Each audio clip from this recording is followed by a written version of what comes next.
दिसंबर दयाल सहायकाचार्य राज्य कल्याण ग्रुप पे आज हम अमेरिकी राष्ट्रपति ट्रूमैन और अमेरिकी विदेश नीति के बारे में चर्चा करेंगे। द्वितीय महायुद्ध के बाद 1945 में राष्ट्रपति के रूप में ट्रूमैन को व्हाइट हाउस लाने का सौभाग्य प्राप्त हो जाता है, अर्थात अमेरिकी प्रशासन की बागडोर संभालने का सौभाग्य राष्ट्रपति ट्रूमैन को प्राप्त हो जाता है। ट्रूमैन के द्वारा अमेरिकी विदेश नीति की जो आधारशिला रखी गई थी वो आज मूलतः परिवर्तन के साथ अमेरिकी विदेश नीति का मार्गदर्शन कर रही है। आइए आज हम की अमेरिकी विदेश नीति का अध्ययन अग्रांकित बिंदु का कर सकते हैं।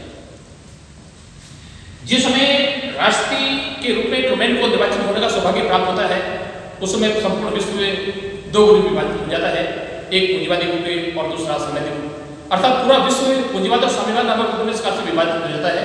कुछ समय के बाद दोनों ही महाशक्ति मध्य सिद्धांत में चयन हो जाते हैं और एक नए तनाव स्थिति हो जाती है जिसे शीतयुद्ध के नाम से जानते हैं। तो इस दूसरा विश्व राजनीति में ट्रूमैन प्रशासन के द्वारा अमेरिकी विदेश नीति की जो आधारशिला रखी गई थी उस अमेरिकी विदेश नीति का अध्ययन अग्रांकित बिंदु पर कर सकते हैं।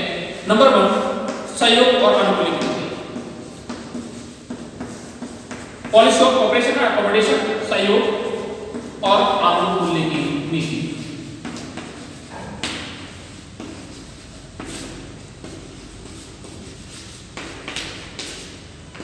द्वितीय महायुद्ध के समाप्त हो जाने के बाद राष्ट्रपति ट्रूमैन को युद्धकालीन मित्र राष्ट्रों से शांति काल में सहयोग प्राप्त होता रहेगा, इस प्रकार की आशा थी। अर्थात राष्ट्रपति ट्रूमैन ये मानते थे, मानकर चले कि युद्धोत्तर काल में जिन शक्तियों ने अमेरिका का सहयोग किया है उन राष्ट्रों के द्वारा शांति काल में भी अनुमत रूप से उनका शांति काल में भी सहयोग प्राप्त होता रहेगा। इसलिए उन राष्ट्रों के प्रति अमेरिकी राष्ट्रपति ट्रूमैन के द्वारा सहयोग और नीति को अपनाया गया था, अर्थात policy of cooperation and accommodation कहने में गया था कि सहयोग अनुकूल नीति के बहुत सारे इस प्रकार के अमेरिकी राष्ट्रपति ट्रूमैन के द्वारा बहुत सारे जो गतिविधियों को अंजाम दिया जाता है, बहुत सारे कार्य किए जाते हैं। पहला ये था कि राष्ट्रपति ट्रूमैन ने ट्रूमैन के द्वारा अन्य शक्ति के साथ मिलकर के संयुक्त राष्ट्र का गठन किया, यूएन का गठन किया। दूसरी जो नीति ये थी कि युद्ध में जिन राष्ट्रों को बहुत अधिक मात्रा में क्षति हो चुकी थी, उन्हें बहुत अधिक नुकसान हो चुका था, तो उन्होंने अन्य राष्ट्रों के साथ मिलकर के विश्व के आर्थिक पुनर्निर्माण और पुनर्निवास हेतु भी कार्य किया। और तीसरी जो बात ये थी कि इस युद्ध की समाप्ति के बाद यूरोप से सेनाओं को वापस बुलाया और लगभग उन्होंने जर्मनी, इटली आदि राष्ट्र के साथ संधि करने पर भी बल दिया।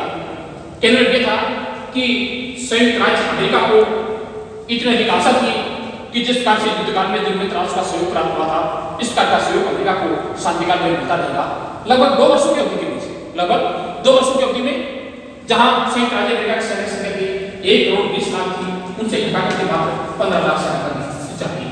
लेकिन कुछ समय के बाद राष्ट्रपति ट्रूमैन ने यह महसूस किया कि सोवियत रूस उसका प्रबल प्रतिद्वंदी है और उसका कठोर विरोधी है। इसलिए राष्ट्रपति ट्रूमैन के द्वारा उन्होंने यह भी महसूस किया कि अंतर्राष्ट्रीय समस्याओं के समाधान के संबंध में दोनों ही देशों के मध्य दर्शकों में बहुत अधिक अंतर है। इसलिए अविलंब साम्यवाद के प्रसार को रोका जाए, अर्थात सोवियत रूस की साम्राज्य प्रवृत्ति का उसे प्रभाव किया जाए, उसे समाप्त किया जाए। और यही कारण था कि इंटरनेट कम्युनिस्ट की पॉलिसी यहाँ स्टार्ट हो जाती है। तो कहना यह था कि सहयोग और अनुकूलन का मतलब यह था कि द्वितीय विश्व की समाप्ति के बाद राष्ट्रपति ट्रूमैन के द्वारा अन्य राष्ट्रों के साथ मिलकर के संयुक्त राष्ट्र का गठन किया गया और युद्ध में विध्वस्त हुए राष्ट्रों के लिए पुनर्वास और आर्थिक पुनर्निर्माण का भी काम किया गया और जर्मनी, इटली जैसे उसके साथी राष्ट्रों के साथ संधि करने की आवश्यकता पर बल दिया। और इसके साथ साथ लगभग 2 वर्षों की अवधि में जहां अमेरिका की सैन्य संख्या 1 करोड़ 20 लाख होती है उसकी संख्या घटाकर केवल 15 लाख कर दी जाती है। तो ये पहली जो नीति थी सहयोग और अनुकूलन नीति थी। दूसरी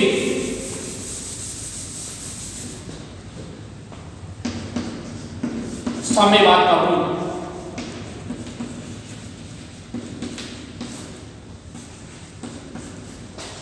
साम्यवाद का विरोध का मतलब था कि जहां कहीं सोवियत रूस अपनी सामाजिक राजनीतिक व्यवस्था के प्रचार प्रसार हेतु प्रयास करता है तो सोवियत रूस के द्वारा इस प्रकार के प्रयास में बाधा उत्पन्न करने के लिए संयुक्त राज्य अमेरिका निरंतर करके बाधा उत्पन्न करेगा, विघ्न डालने की कोशिश करेगा। कहने का यह था कि जहां सोवियत रूस अपनी सामाजिक आर्थिक राजनीतिक व्यवस्था के प्रचार प्रसार हेतु प्रयास करता है तो संयुक्त राज्य अमेरिका के द्वारा इस कार्य में निरंतर रूप से बाधा उत्पन्न की जाएगी, विघटन डाला जाएगा। इसे कंटेनमेंट कम्युनिस्ट के नाम से जानते हैं, इसे सामान्य प्रवृत्ति के नाम से जाना जाता है। तो कहना यह था कि सोवियत रूस को जो बढ़ता हुआ समय जो प्रभाव था वो जर्मनी से बहुत अधिक मात्रा में इस कार्य का संकट माना जाता था, और अमेरिका ने महसूस किया, अमेरिका ने राष्ट्रपति ट्रूमैन ने स्वीकार किया कि सोवियत रूस को कहीं भी पूर्वी यूरोप और पश्चिमी यूरोप के राष्ट्रों को अपने साथ सम्मिलित करने से रोका जाए। इसलिए कंटेनमेंट ऑफ कम्युनिस्ट की बात की जाती है, साम्यवाद प्रवृत्ति की बात की जाती है। तो साम्यवाद पर रोकने की नीति का वास्तव कार्य यह था कि इस बात को संसार जानता है कि जब 1941 में सोवियत सेनाओं की तरह उत्तरी ईरान पर अपना आधिपत्य स्थापित कर लेता है, अधिकार कर लेता है, लेकिन युद्ध की समाप्ति के बाद उत्तरी ईरान से सोवियत सेनाओं को जब तक वापस नहीं हटाया जाता है, जब तक 1946 में 51% लाभांश वाली एक सोवियत ईरानी तेल कंपनी स्थापना समझौता नहीं कर लिया जाता है। इस प्रकार की बात को लेकर के अमेरिका बहुत नाराज हो जाता है और सोवियत संघ के प्रत्येक स्तरवादी कार्यक्रम में वैधान करने की कोशिश जाती है, वैधान डालने की कोशिश की जाता है, प्रभाव को समाप्त करने का विरोध करने की कोशिश जाती है। इसी कंटेनमेंट कम्युनिस्ट कहा जाता है। कहने में यह था कि उत्तरी ईरान से सोवियत सेनाओं की वापसी को लेकर के भी दोनों राष्ट्रों में सैद्धांतिक मतभेद समाप्त होने के बजाय बहुत अधिक हो जाते हैं और शीघ्र अंत नहीं होता है। तो यही था सोवियत संघ के प्रत्येक स्थान में जो कार्यक्रम होते हैं उनको समाप्त करने की कोशिश जाती है, जिसे साम्यवाद के विरोध की नीति कहा जाता है, सामाजिक विरोध नीति कहा जाता है। दूसरा कारण यह था कि 1946 में अगस्त 1946 में तुर्की के सम्मुख इस प्रकार के सोवियत रूस के द्रष्टा के प्रस्ताव हो जाते हैं। यदि इस प्रकार के प्रस्ताव को स्वीकार नहीं जाता तो निश्चित रूप से वहां पर साम्यवाद का प्रभाव सबसे स्थापित हो जाता, लेकिन तुर्की ने इस प्रस्ताव को अस्वीकार कर दिया। कहने का मतलब यह था कि 7 अगस्त 1946 में तुर्की के सम्मुख इसका प्रस्ताव हो जाते हैं। भूमध्य सागर और कृष्ण सागर को संयुक्त करने वाली बास्फोरस और दर्रे दानियाल जर्मन मध्य के इसका प्रस्ताव हो जाते हैं। यदि इसका प्रस्ताव स्वीकार कर लिया तुर्की का स्वीकार कर लिया था तो वहां पर सोवियत रूस सत्ता स्थापित हो जाती, लेकिन तुर्की ने इस प्रकार के प्रस्ताव को स्वीकार कर दिया और संभावित रूसी आक्रमण से मुकाबला करने के लिए, बचने के लिए तुर्की के द्वारा अमेरिका से सहायता मांगी जाती है, सहयोग मांगा जाता है।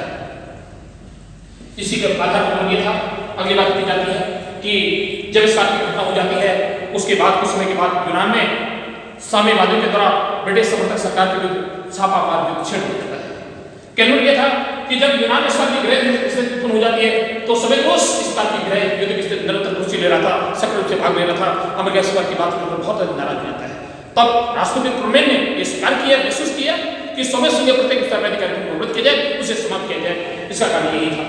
उस समय ब्रिटेन में तत्कालीन अमेरिकी राष्ट्रपति ट्रूमैन के जो विशेष जो सलाहकार होते हैं, हेनरी कैनन, जॉर्ज कैनन और हैरी मैन ने अमेरिकी राष्ट्रपति को यह सुझाव दिया, यह सलाह दी कि मॉस्को केवल समझौते और की बात को शांति के लिए बहुत बड़ी कमजोरी समझते हैं, इसलिए सोवियत रूस के प्रति कठोर आक्रमण कार्रवाई की जाए और इस प्रकार के दिए गए सुझाव के अनुसार सोवियत संघ के प्रत्येक सुधारित कार्यक्रम को बंद करने का निश्चय किया जाता है। इसे कंटेनमेंट कम्युनिस्ट के नाम से जानते हैं।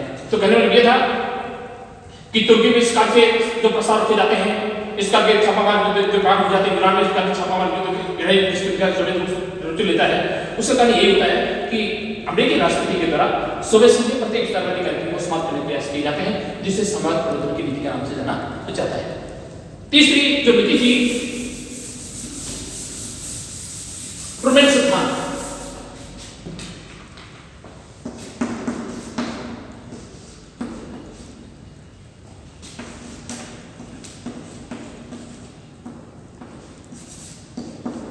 ट्रूमैन सिद्धांत अब ये था, अब अमेरिकी राष्ट्रपति ट्रूमैन को यह आभास हो गया यदि समय रहते थे टर्की, यूनान को यदि पर्याप्त मात्रा आर्थिक सहायता दी जाती है, ये सभी राष्ट्र सोवियत संघ के प्रभाव से तक जा सकते हैं। इसलिए सोवियत संघ के प्रत्येक स्तरवादी कार्यक्रम को अवरुद्ध करने के लिए उन्हें आर्थिक सहायता देने का निश्चय किया, जिसे ट्रूमैन सिद्धांत के नाम से जाना जाता है। अर्थात दुनिया के जो गरीब राष्ट्र हैं, जो कमजोर राष्ट्र हैं, उनको आर्थिक प्रोत्साहन दिया जाए, उन्हें इकोनॉमिक एड दी जाए, आर्थिक सहायता दी जाए, ताकि सोवियत संघ के साथ संघर्ष रोका जाए।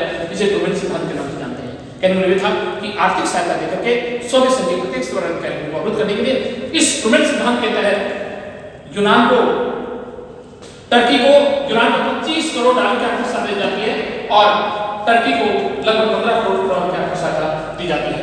लेकिन जिन राष्ट्रों को आर्थिक सहायता दी जाती है उन राष्ट्रों को हिसाब की जाती है कि वे अपने सामाजिक प्रशासन, अपने प्रशासन के क्षेत्र में किसी हिस्सा नहीं देंगे। तो ट्रूमैन सिद्धांत में यह था। और इसके बाद मुनरो सिद्धांत को पुनरावृत्ति की जाती है, मुनरो सिद्धांत दोहराने की कोशिश जाती है। अमेरिकी राष्ट्र की तरह ये पूरे विश्व समुदाय में ये घोषणा की जाती है, धमकी दी जाती है, यदि पश्चिमी गोलार्ध किसी भूभाग में कोई सामरिक आक्रमण कार्रवाई होती है तो उसे संयुक्त राज्य अमेरिका के लिए बहुत बड़ा संकट माना जाएगा। इस बात की घोषणा मुनरो सिद्धांत के द्वारा की गई थी। लेकिन राष्ट्रपति ट्रूमैन ने यह कहा कि विश्व के किसी भी भूभाग में यदि कोई साम्यवादी आक्रमण कार्रवाई होती है, चाहे पश्चिमी यूरोप हो चाहे पूर्वी यूरोप हो, इस प्रकार के क्षेत्र में यदि कोई साम्यवादी आक्रमण कार्रवाई होती है तो इस प्रकार की कार्रवाई को संयुक्त राज्य अमेरिका संरक्षण के सबसे बड़ा संकट माना जाएगा और जो कि अमेरिका इस प्रकार की कार्रवाई को बर्दाश्त नहीं कर सकता है। तो कहना यह था कि आर्थिक सहायता देकर इस प्रकार के दुनिया के गरीब राष्ट्रों को शासन करने की कोशिश जाती है और सदस्य के प्रत्येक इस कार्रवाई कार्यक्रम को करने की कोशिश जाती है, उसे ट्रूमैन सिद्धांत के नाम से जाता है। अगले सिद्धांत बात जाती है 4 सूत्री कार्यक्रम योजना 4.1 स्कीम, 4 सूत्री कार्यक्रम 1948 और 49 में 4 महत्वपूर्ण घटनाएं हो जाती हैं, 3 महत्वपूर्ण घटनाएं हो जाती हैं। इन घटनाओं ने संयुक्त राज्य अमेरिका को बेचैन कर दिया, बहुत अधिक उसे भयभीत कर दिया और अमेरिका को भयभीत नहीं हो गया कि कहीं ये राष्ट्र जनतंत्र के स्थान पर साम्राज्य व्यवस्था को निकाल कर सोवियत संघ शासन नहीं हो जाए। इसलिए उन्होंने इस प्रकार की घटना को अंजाम देने के लिए 4 सूत्री कार्यक्रम स्कीम की योजना की जाती है। पहली घटना थी चेकोस्लोवाकिया में साम्यवादी भरपूर सत्ता को सरकार को अस्वस्थ कर दिया जाता है, अर्थात लाभप्रदता बढ़ कर दिया जाता है।